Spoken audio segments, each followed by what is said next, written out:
Recording. Hi, everyone. Welcome to the Live Love Artemis Podcast. We are your co-hosts, Becky, Rynkiewicz, and Raffaellina, Merlino, and we are a Philly-based international real estate company on a mission to educate, inspire, and serve in all things real estate. Yes. Yay! How you doing, Raph?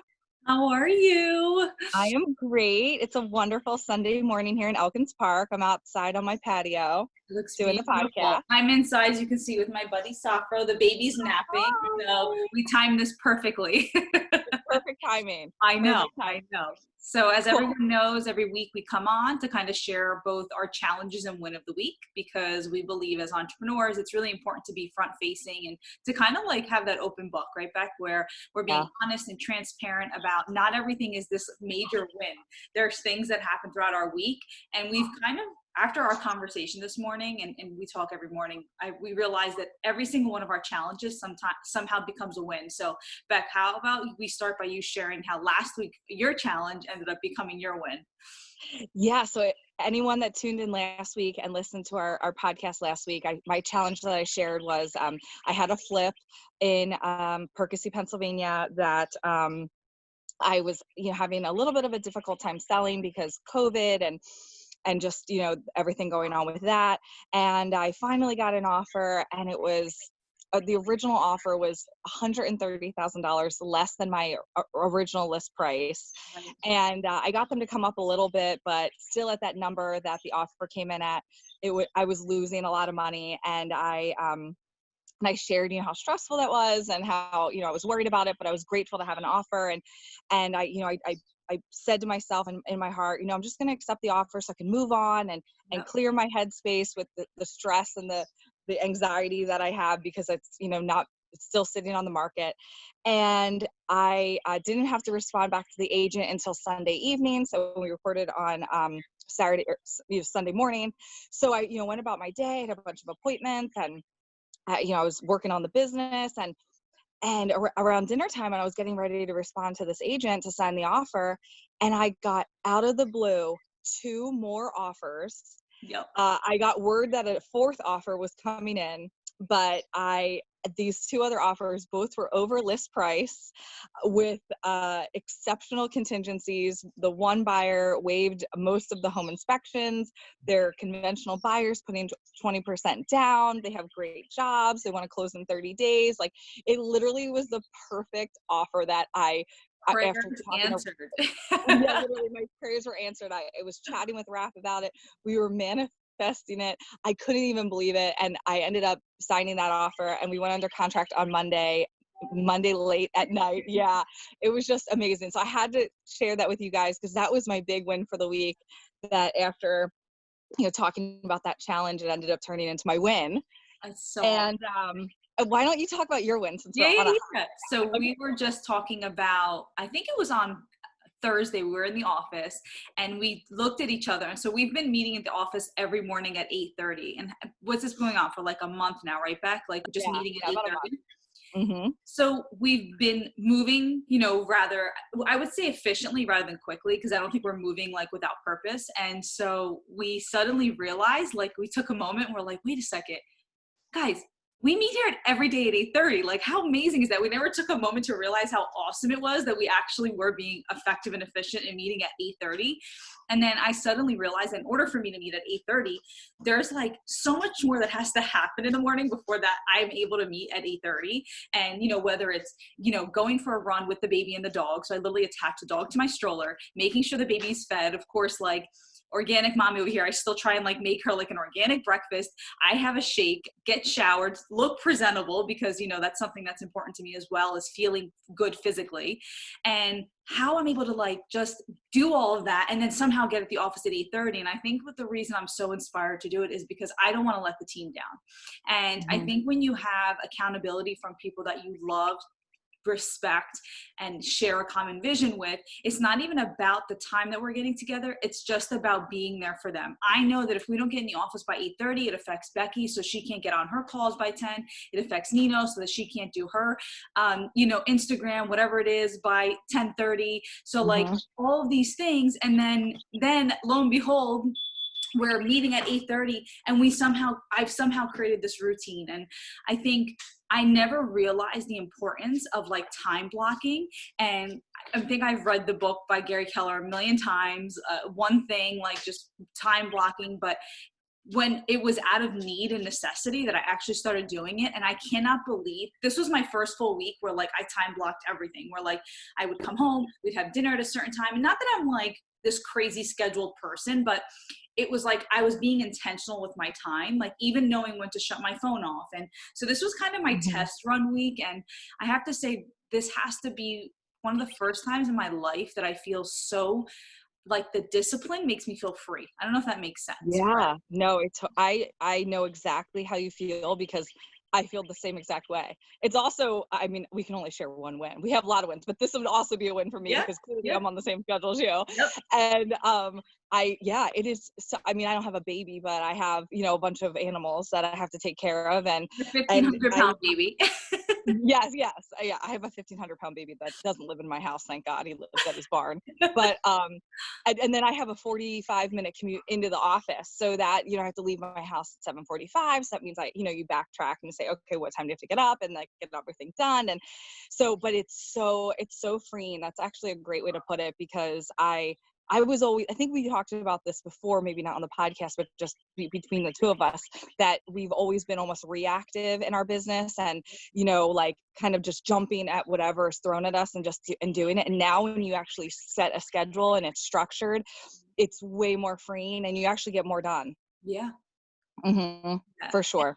And I think too, with us, is that we've also created a schedule, not only around our personal needs, but around the needs of the team and around the needs of our clients. So it's like, we know that there's certain things that we have to get back to our clients right away in the morning. So we're like, okay, we have our meeting from 8:30 to 9, and then we're meeting client needs from say 9 to 10. And then we're lead generating, the 10 to 12, which is something we even want to get better at, making sure, and then taking appointments from 12 o'clock on, and then making sure that we have time with our family, after those appointments.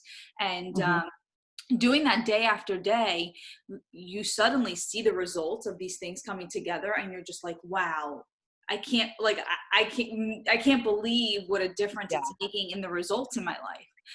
Even just this week, I told you I stepped on the scale, and I've been trying to lose this baby weight for 8 months. I've been working out and trying hard, but it wasn't until like I felt like that consistency of working out and the consistency of eating, at the right times, and that I'm finally seeing the weight come off. And, like we say, it's not even about the weight loss. It's just about feeling better, like feeling better in your health, feeling better mentally. And it makes such a difference in your performance. It totally does. Right? It totally does. And, we hear, and it's crazy because there's how many times have we heard people say, if it's not in your schedule, it doesn't exist. It's so important to time block. It's so important to stay really strict with your schedule and don't go over, don't, literally keep to your schedule. And you hear these massively successful people talk about it, and you're like, yeah, I'm going to do it too. And then for whatever reason you don't. And never happens. And now we know, literally after 1 week, we see the results of the discipline after literally 1 week. Like, how much did we get done this past week? We put over $2 million in under contract. We've listed, including all the listings we've taken. Yeah, literally. And we've listed 4 houses, like literally in a week. And I'm like, oh my God, imagine what will happen after a month, after 3 months, after 6 months of doing this. Yeah. And it's just, and that's why these people are so massively successful, because they have this schedule. Like, you hear people say, oh, everyone has the same 24 hours in the day. Beyonce has the same 24 hours in a day that we do. And, why is she, making $1 billion a year or whatever she makes? So yeah, it's so important to stick to a schedule, and it feels so good after the first week of the completion of it. No, for sure. So Beck, why don't we move into kind of what the challenges and weaknesses are of the week? Yeah. So, my challenge for this week, I'd have to say, realigning the what would be the highest and best use of my time. And what I mean by that is like, for example, I'm we're all very grateful for all the business that is referred our way, that we new business that we get every single day. We're very grateful. But where we were, when I first started selling real estate 7.5 years ago compared to where I am now, I'm definitely in a much different place in my business. I just in my life, everywhere. And, for example, I got a rental lead from another Keller Williams agent who is not working in our market, and asked if I could take the rental lead. And of course, I have a problem with saying yes to everything. It's I just love saying yes to people. I love to make people happy. And I'll say yes, and I'm like, or even if I don't know how to figure it out, I'll figure it out after I say yes. Mm-hmm. I've always been that way. And so I said yes, and so I take this lovely couple out to show them rentals in Philadelphia. And, it's just tough because even though we're grateful for the business and the referral, it's not the highest and best use of my time anymore. And I spent 4 hours on foot, sorry, 4 hours on foot, walking around the city, showing rentals. And the whole time I'm like, I could be lead generating and, getting $500,000 listings for the team. And, I'm only going to be making a couple $100 out of this. And, it was definitely, that was a challenge for me because I'm like, I should have referred this out, and I shouldn't have taken this rental client. But out of that, realizing that it's not the highest and best use of my time. Right. I talked to Raph about this. I'm like, we need to hire an agent. So, Yes. so we can give these rental leads where they'll be making $1,000 on a rental lead, and be so happy and more money than they've ever made, in their W-2 job, making $40,000 a year in just one rental client. And giving them that to them, because that, when I was a brand new agent, I would have, oh my God, been elated at getting a rental lead like that and having that business, provided to me. Yeah, so we and I put think that, an action plan together. Yeah. No, I just wanted to say, you had pointed something out last week that I thought was really incredible. It was the fact that through your success, you're able to provide opportunity to other people.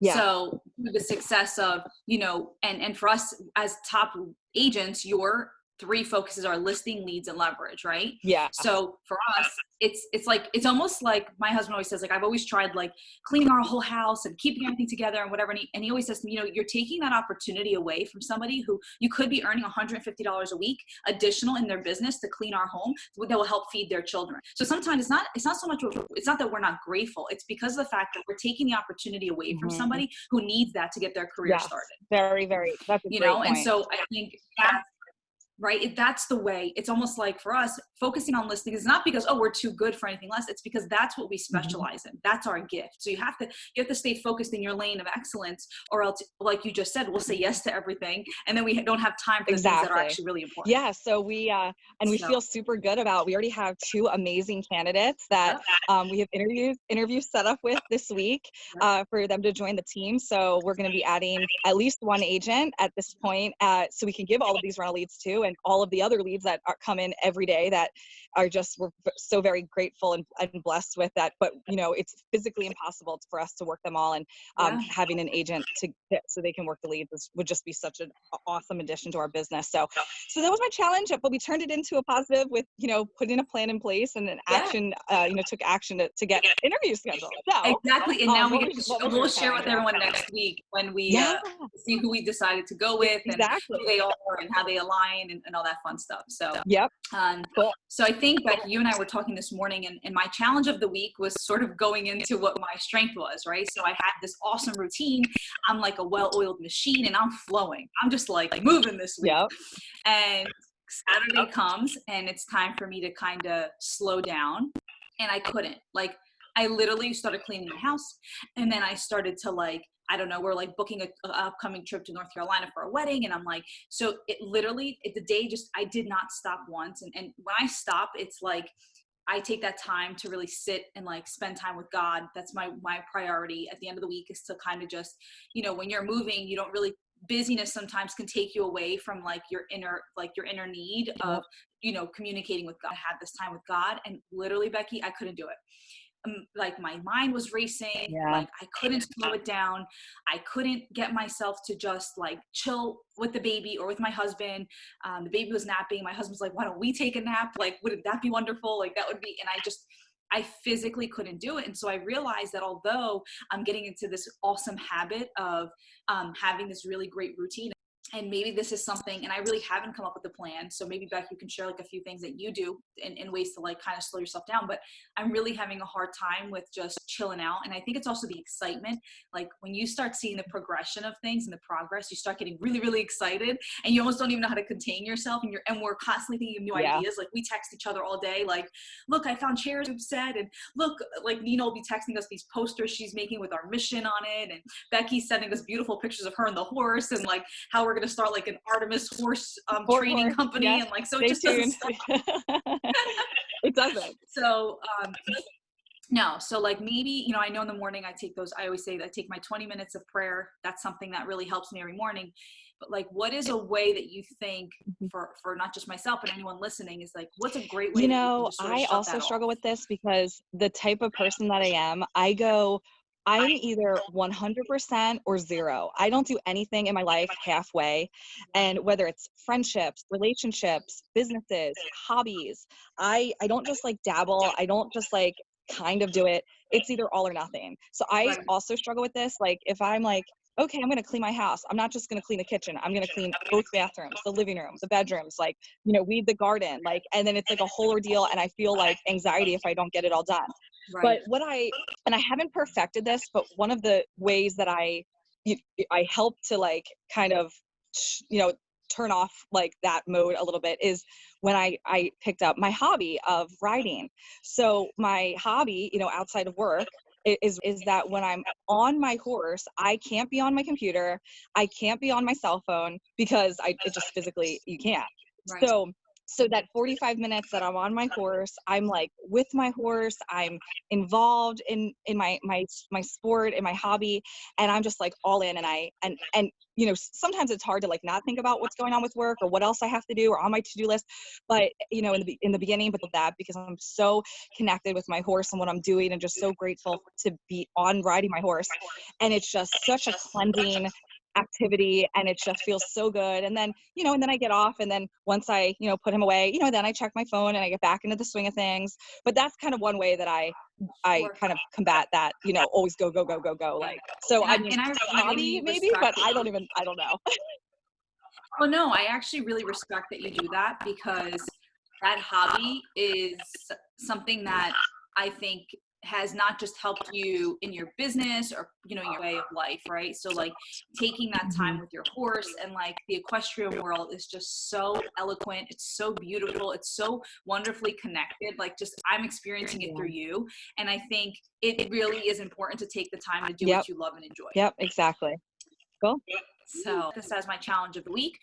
This coming week, I think I'm really going to be very intentional on my day off that I take, and that I'm really going to just like find what is that lights my inner passion, some sort of a hobby, whether it's, I love painting, singing, dancing, really anything.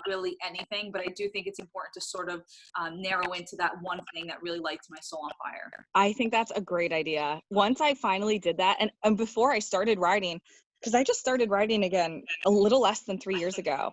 And so I was, I was rocking and rolling in real estate. And I actually was like, I don't even know if I'm going to find time to ride once a week, because I was so busy. But then you know what? If it's not in your schedule, it doesn't exist, and you make time for what's important to you. So I try to get to the barn 4 days. It's my time with my horse, and it's actually made me more productive in my business because it forces me to schedule, as we were talking. It's like the theme of the podcast today, scheduling. Yeah. And then it adds to my little happiness bucket inside, because I am able to say I spent that day with my horse, and I feel happy about it, and it brings me joy in the other and the business. And so it just makes us well-rounded. Yeah. And I think when you enjoy what you're doing in your vocation in life and in your calling, it somehow turns into like your hobby as well. But it is important to decipher those two different things. It's important because, sometimes when you take the vocation and you just are doing it to a point where now, which I think we've both experienced. So it is it's like somehow we say our challenges of the week always somehow turn into like the blessing of the week. Like maybe that's a weekend. What's the blessing? Because I think in our perspective, we just always turn the challenge into, we know that God is either teaching us something, trying to change direction, or it ends up becoming our triumph of the week anyway. Exactly. So it's all in perspective, right? Right. And we're optimists at heart, so it helps. Yeah, no, for sure. And it's important. We actually had a great lunch on Friday celebrating one of our dear friend, Amanda. We just looked at each other and we're like, wow, it really matters who you surround yourself with. Really, really, really matters.